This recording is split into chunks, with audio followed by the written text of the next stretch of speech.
This is the Lone Crater YouTube. We hope this video helps. You begin by labeling how you want to use being, as part of a verb phrase, a noun like gerund, or a passive marker. Once done, match auxiliary verbs, is, was, will be to set tense and aspect. This controls timing and clarity. Make sure to scan sentences for redundancy. Using being twice or with another state verb often weakens impact. You'll act now. Pick one function per clause, set the tense, and rewrite any repeated state into a single, stronger verb or phrase. You move into crafting the sentence. Prefer active verbs to avoid unnecessary being, because active verbs communicate who does what.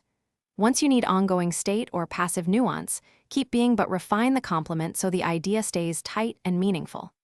Make sure to structure clauses clearly, subject, being, complement, so readers follow the state you describe.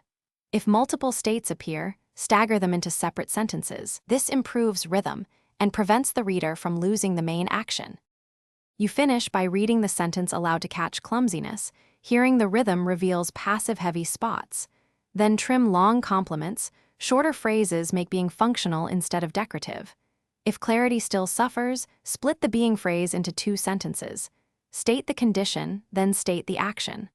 One key troubleshooting tip: if multiple readers flag vagueness, replace at least one being with a specific verb and reevaluate.